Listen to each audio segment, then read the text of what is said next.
உலக மக்கள் எல்லோருக்கும் வணக்கம். ஜி கோபால் பேசுகிறேன். இன்னைக்கு பேசக்கூடிய பலன் என்ன அப்படின்னா, செவ்வாய் பகவானின் பெயர்ச்சி.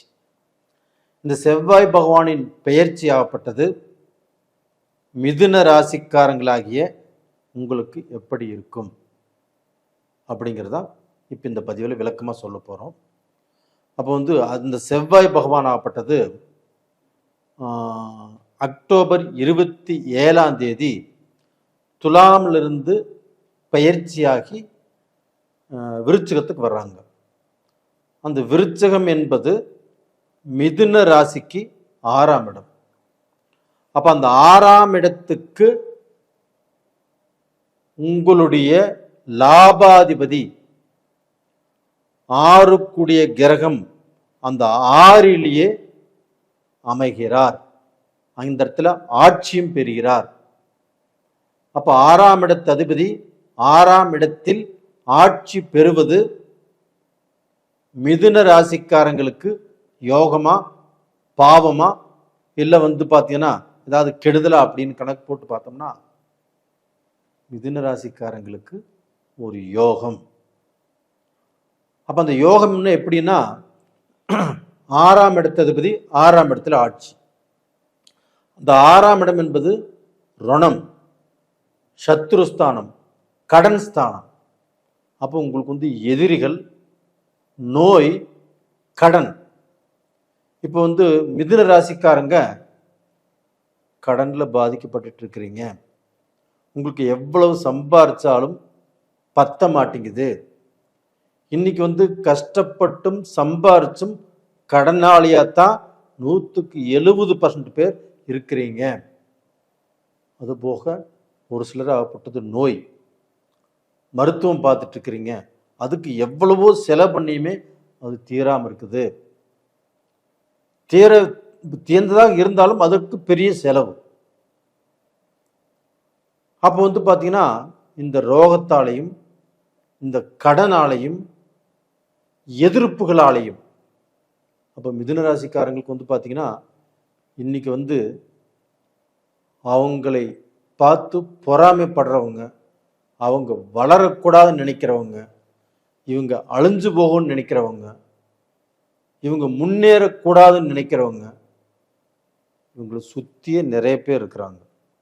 ஆனால் மிதுன ராசிக்காரர்கள் எத்தனை எதிர்ப்புகள் இருந்தாலும் போட்டி பொறாமை இருந்தாலும் இவங்க கிட்ட இருந்து நாம் நல்ல முறையாக சம்பாரித்து நல்ல முறையில் வாழ்ந்து காட்டணும் அப்படிங்கிற வெறியோடு தான் நீங்கள் பாடுபட்டு இருக்கிறீங்க. எனக்கு உண்மை எனக்கு தெரிகிறது. அப்போ அந்த வெறி நம்மளுக்கு பார்த்தீங்கன்னா ஒரு நல்ல முன்னேற்றத்தை கொடுக்குமா, நம்மளுடைய கஷ்டம் தீருமா, நம்மளுடைய பிரச்சனைக்கு வழி கிடைக்குமா அப்படின்னா இந்த பீரியட்ல இந்த 6ஆம் இடத்தில் செவ்வாய் ஆட்சியா இருக்கிறாங்க. இது ஃபர்ஸ்ட் பாயிண்ட் என்னன்னா, உங்களுக்கு எதிரிகள் கண்டிப்பாக எதிரிகளை துவம்சம் பண்ணிடும். உங்களுக்கு எதிர்ப்பே இருக்காது. உங்களை எதிர்க்க வந்தவர்களும் தலதரிச்சு போயிடுவாங்க. அப்போ அந்த எதிரிகள்னால பயம் இல்லாமல் எதிரிகள் வந்தாலும் உங்களை ஒண்ணுமே அசைக்க முடியாது. அந்த மாதிரி பொசிஷன்ல இப்ப நீங்க இருக்கிறீங்க. அதனால எதற்கும் பயப்படாதீங்க. அது போக இந்த பீரியட்ல நீங்க உழைக்கலாம். அந்த உழைப்பு ஒட்டும். நீங்க தொழில் பண்ணலாம். அந்த தொழில்ல மேன்மை அடைவீங்க. அந்த தொழிலில் பார்த்தீங்கன்னா நீங்கள் எதிர்பார்த்த லாபம் கிடைக்கும். ஒருத்தர் பார்க்கணும், சந்திக்கணும், அவங்கள பேசணும், அந்த கான்ட்ராக்ட் வாங்கணும், அந்த பிஸ்னஸ் நம்மளுக்கு ஒர்க் அவுட் ஆகணும் அப்படி நீங்கள் நினைச்சாலும் கண்டிப்பாக உங்களுக்கு ஒர்க் அவுட் ஆகும். அது போக வேலையிலுமே ஒரு நல்ல பொசிஷனுக்கு வருவீங்க.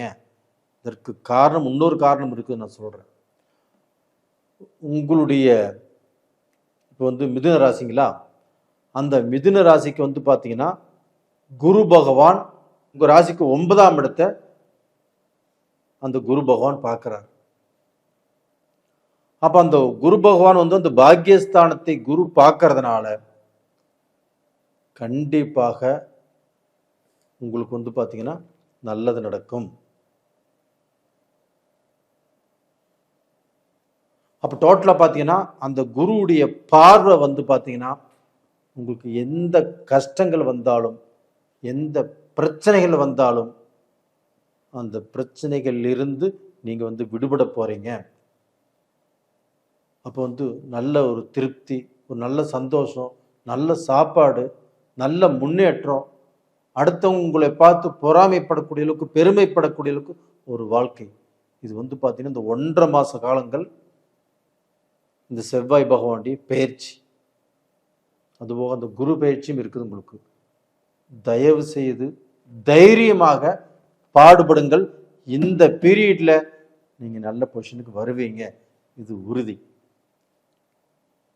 அது போக நிறைய பேர் என்னுடைய வீடியோ பார்க்குறீங்க, லைக் பண்ணுறீங்க, சப்ஸ்கிரைப் பண்ணுறீங்க, உங்களுடைய ஜாதகத்தில் அனுப்பிச்சி வைக்கிறீங்க. உங்களுக்கு என்னுடைய மனமார்ந்த நன்றிகளும் கூட. இது வந்து கோல்சார பலன். உங்கள் ஜாதகத்தில் எப்படி இருக்குது அப்படிங்கிறத நீங்கள் ஒரு முறை பார்த்துக்கிறது நல்லது. உங்களுக்கு தெரிஞ்ச ஜோசி இருந்தால் பாருங்கள், இல்லை உங்கள் குடும்ப ஜோசி இருந்தாலும் பாருங்கள். இல்லை உங்களுக்கு வந்து பார்த்தீங்கன்னா இப்போ நம்ம சொன்னதெல்லாம் பிடிச்சிருக்குது, எங்கிட்ட அனுப்பிச்சி வைக்கணும்னு நினச்சா கண்டிப்பாக கொஞ்சம் டைம் ஆகும், அனுப்பிச்சி வைங்க, நான் பார்த்து சொல்கிறேன்.